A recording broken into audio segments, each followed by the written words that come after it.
नमस्कार।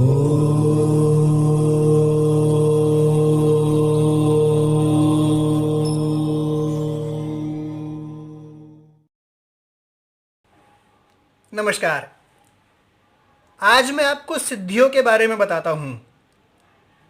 सिद्धियाँ 8 प्रकार की सिद्धियाँ जो प्रचलित सिद्धियाँ हैं उनके बारे में आपको बताता हूँ।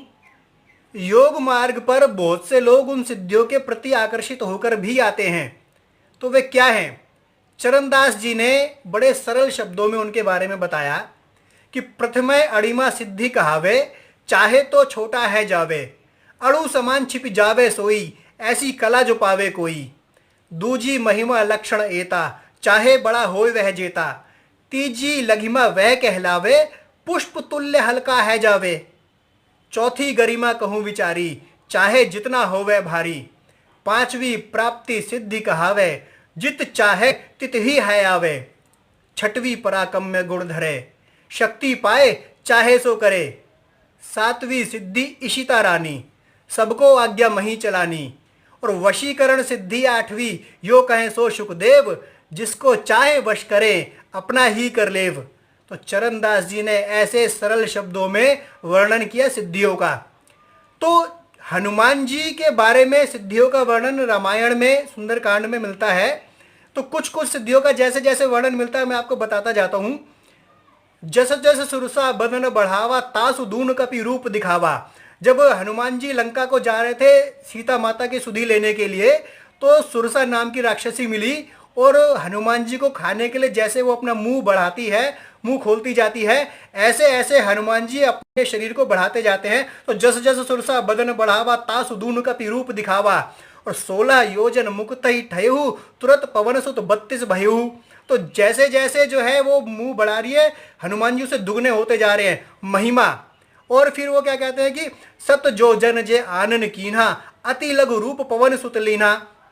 कि जैसे उसने 100 योजन अपना मुंह बढ़ा लिया तो हनुमान जी बिल्कुल छोटे हो गए, अणिमा। और भी आगे वर्णन मिलता है लघिमा। अशोक वाटिका में जब हनुमान जी सीता माता की सुधि लेने गए थे तो पेड़ के पत्ते पर बैठ गए थे, ऐसा वर्णन मिलता है, तो लघिमा। गरिमा, चौथी गरिमा कहूँ विचारी, चाहे जितना होवे भारी। जितना मर्जी आप अपने आप को भारी कर सकते हो। ऐसा महाभारत के समय पर द्वापर युग में जब हनुमान जी और भीम की भेंट हुई, भीम का घमंड तोड़ने के लिए हनुमान जी ने यह लीला करी। हनुमान जी रास्ते में लेटे हुए थे, भीम वहाँ से आ रहा था और भीम को घमंड था, तो हनुमान जी ने उसका घमंड तोड़ना था। भीम कहता है कि वानर अपनी पूंछ हटा रास्ते में से।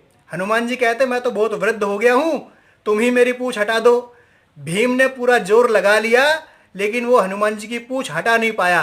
तो चौथी गरिमा कहूँ विचारी, चाहे जितना होवे भारी, अपनी पूंछ को इतना भारी कर लिया। और पराक्रम्य, छठवीं पराक्रम्य गुण धरे, शक्ति पाए चाहे सो करे। उसका वर्णन कैसे मिलता है कि जब हनुमान जी लंका पहुंचे तो ऐसे वर्णन है कि मसक समान रूप कपि धरी, लंका ही चलो सुमिर नर हरि। नाम लंकिनी एक निश्चरी, सो कह चले सी मोहि निंदरी। जाने ही नहीं मरमुसठ मोरा, मोर आहार जहां लगी चोरा। तो लंकिनी नाम की एक राक्षसी हनुमान जी को मिली और वो कहती है कि मुझे इग्नोर करके, मेरी निंदा करके कहाँ जा रहा है कि तुझे पता नहीं यहाँ के सारे चोर उचक्के मेरा आहार है। तो हनुमान जी क्या करते हैं कि मुट्ठी का एक महाकपि हनी, एक मुष्टि का मारी, एक मुक्का मारा लंकिनी को, और रुधिर बमन धरनी ढनमनी, और खून की उल्टी करते हुई लंकिनी जमीन पर लुढ़क गई। और फिर क्या हुआ, पुनि संहार उठी सो लंका, जोरी पानी करी विनय सशंका। जब रावण ही ब्रह्म बर दीना, चलत बिरंची कहा मोहि चीन्हा। बिकल हो सीजे कपी के मारे, तब जानेहु निशिचर संहारे। वो कहती है जब ब्रह्मा जी ने रावण को वर दिया था तो जाते हुए मुझे ये कहा था कि जब कोई कपी, जब कोई वानर यहाँ आएगा और तुम्हें मारेगा, तुम ऐसे विकल हो जाओगी, तब ये जान लेना कि अब राक्षसों का संहार होने वाला है। और फिर वो क्या बोलती है, तात मोर अति पुण्य बहुता, देखो नयन राम कर दूता। कि हे तात, मेरे कितने पुण्य कि मैंने अपने नयन से राम के दूत को देखा। वो लंकिनी जो पहले बोल रही थी कि जाने ही नहीं मरमुसठ मोरा, मोर आहार जहां लगी चोरा। वो अब बोलती है कि तात मोर अति पुण्य बहुता, देखो नयन राम कर दूता। तो पराक्रम में शक्ति पाए चाहे सो करे। तो ऐसे ऐसे सिद्धियों का वर्णन मिलता है हनुमान जी के बारे में। अब देखिए, सिद्धियां बहुत सारी होती है, इनके अलावा भी सिद्धियां होती हैं। और सिद्धियों को यहाँ बताने के पीछे मेरा क्या उद्देश्य है? मेरा उद्देश्य वही है जो चरण दास जी बोलते हैं सिद्धियों का वर्णन करने के बाद। चरण दास जी ने क्या बोला कि वशीकरण सिद्धि आठवीं, यो कहें सो सुखदेव, जिसको चाहे वश करे अपना ही कर लेव। कि मेरे गुरु सुखदेव जी ऐसे ऐसे वर्णन करते हैं। अब वो क्या बोलते हैं? वो ये बोलते हैं कि चरण दास सिद्धे कही, समझ ले ही मन माही, पर जो जन है वे राम के, इनमें उलझे नहीं। कि चरणदास, मैं चरणदास ये बोल रहा हूं कि जो राम के भक्त है वो इनमें उलझेंगे नहीं। क्यों? अगर आप उलझ गए इसके अंदर तो आपकी आध्यात्मिक उन्नति रुक जाएगी, आपके अंदर अहंकार बढ़ेगा और अहंकार आपकी उन्नति का शत्रु है। मैं व्यक्तिगत रूप से ऐसे व्यक्तियों से मिला हुआ हूं जिनके पास कुछ सिद्धियां आई, लेकिन उनके गुरु ने उन्हें यह मना कर दिया कि आपने इसमें उलझना नहीं। गोरखनाथ जी के एक शिष्य ने पूछा कि गुरुजी सिद्धियां क्या होती हैं? गुरुजी ने स्पष्ट कर दिया, लेकिन उन्होंने कहा कि तुमने इस चक्कर में उलझना नहीं। उस शिष्य ने यहां से सुना, यहां से निकाल दिया। जब शिक्षा दीक्षा पूरी हुई, गुरुजी ने कहा कि अब मैं 14 वर्ष बाद फिर वापस आऊंगा। गुरुजी चले गए, लेकिन वो शिष्य सिद्धियों के चक्कर में उलझ गया। पानी पर चलने लगा, हाथ लंबा करके आम तोड़ने लगा। अब 14 वर्ष बाद जब गुरुजी वापस आए तो सभी शिष्यों को पता चला कि गुरुजी नदी के पार वहाँ पर बैठे हैं। सभी नाव में बैठ बैठ कर वहाँ पहुँचे।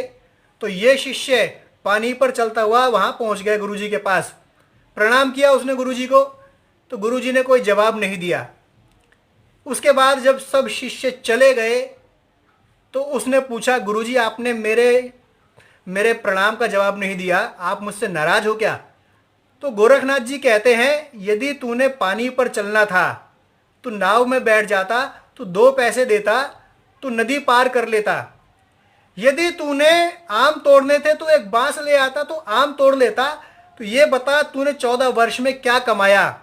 तूने केवल अपना अहंकार बढ़ाया। तो ये जो सिद्धियां होती हैं ये आपका मार्ग रोकने के लिए आती हैं, ये आपका अहंकार बढ़ाती हैं। चरणदास जी भी यही कहते हैं, गोरखनाथ जी भी यही कहते हैं। तो सिद्धियां आएंगी, आ सकती हैं, नहीं भी आ सकती, दोनों बातें हो सकती हैं। लेकिन सिद्धियों की लालसा को लेकर योगाभ्यास आपने नहीं करना है। और सिद्धियां मिल भी जाए तो उनमें उलझना नहीं है। यदि सिद्धि जो सही में काम आने वाली सिद्धि है मेरे अनुसार, तो वो है इच्छा शक्ति। आपकी इच्छा शक्ति कितनी सबल है वो एक सिद्धि हुई। आप बुराई को छोड़कर अच्छाई की ओर बढ़ते हो, ये कोई सिद्धि हुई। आप सत्य को कितनी सहजता से स्वीकार करते हो, आप अपने मन को कितना वश में रख पाते हो। तो यदि प्राप्त करने लायक कोई सिद्धि है तो ये सिद्धियां हैं।